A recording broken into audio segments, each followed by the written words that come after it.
13th to 14th of August 2025, something happened in Mali. A French diplomat who was working in the French embassy, a man by the name of Yan Vasilier Christian, was arrested by the Malian government. And he was not arrested alone. He was arrested along few other Malian soldiers.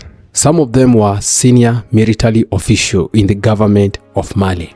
Ambassador Dembele, who was a general and also a former governor of Mopti region. Another notable prominent figure was arrested, a lady by the name of General Nema Sagara. She had gained popularity due to her prowess during the 2012 struggle of reclaiming Mali after the government fell during the attack that was led by JNIM and FLA. These are armed groups in Mali, and France was able to intervene with Operation Sava and Operation Barkhane. Nema Sagara was one of those soldiers that were involved in that particular operation. When General Assimi Goïta came to power, one of the people to be rewarded for their bravery was Nema Sagara, and she was made a general, and this was a good sign, appreciating and recognizing the women contribution to the security of Mali.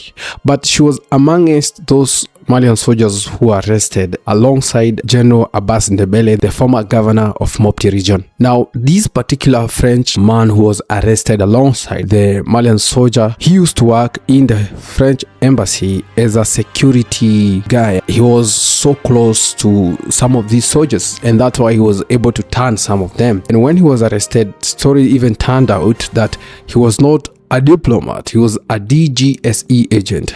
And few months later, that is in June 2026, Yann was charged and convicted 20 years for trying to sabotage the government, of trying to plan a coup against General Assimi Goïta. This did not sit well with France because they felt this is a man that was supposed to have diplomatic immunity, and they've tried a number of times to mediate, even go as far as making threats that this man was supposed to be released. But the Mali government did not listen to any of it. He was the only one who was arrested and charged. The senior military figures who were also arrested, and I'm talking about the former governor of Mopti, Abbas Dembele, and Nema Sagara, they've not been charged with anything yet. They are sitting in the prison waiting for their day. But Yan Vasilier Christian was charged. Now, something happened exactly 1 year after this man was arrested. He was released due to a decree that was given by the Malian president, General Assimi Goïta. And most Africans did not like it. Majority of AES supporters did not sit well with this particular decision. But I always say that you never understand the deeper story, because there's always a two sides to a coin. There's a reason why General Assimi Goïta was able to make this particular move, because it's important in its essence.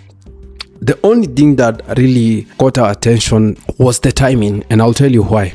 At the time when Yan Vasilier was being handed over to France, 80 Malian soldiers were also released. These were soldiers who were arrested by the FLA, that is the Liberation of Azawad Movement, and also JNIM, because there was an attack in April, 3 months ago, April 25th. This was a coordinated attack and ended up with fall of few Malian towns, some which had been reclaimed so far. I think the only remaining town is Kidal on the northern side, and by the look of things and how we are following the flow of soldiers and the flow of weapons in Mali, the town will also be reclaimed soon. So this was a coordinated attack that happened on April 25th in 4 different regions between the JNIM and FLA, which is a collaboration that usually happen whenever they want to do something major. It happened in 2012 too, before the whole JNIM was formed. But these were the A group, you know, the A groups that we can't mention here. The A affiliated groups came together and decided, hey, since we support this A armed group, we need to come together under one umbrella and have one name. And that's how JNIM was formed in 2017.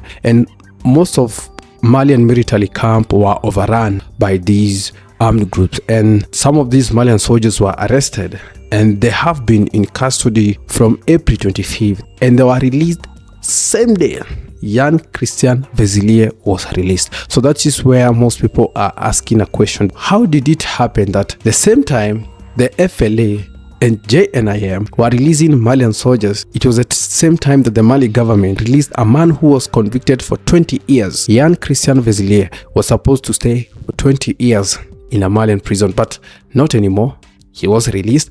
Same time, the JNIM and FLA released 180 Malian soldiers. The answer of the guess is good as mine. They are not even hiding it anymore. No, they are not hiding it. We are seeing it happening. They could have waited for 2 days, 3 days, I don't know, even a week. But now we can see that this armed group have been taking orders from someone. Their orders come from the similar source. We can all agree that, because a French diplomat on this side and Malian soldiers on the other side. So this one actually back the claims that have been made by Mali. Remember, there was a time Mali wanted to present evidence to the UN of how France was working with some of these armed groups, and France used their veto power to veto Mali. I mean, do you need any more evidence to know who has been supporting this insurgency in the Sahel? You don't. I mean, everything is right here in our eyes. If you're smart, you already know what you're talking about. So this is just another episode of Sahel Files, asking the right questions which we need to ask.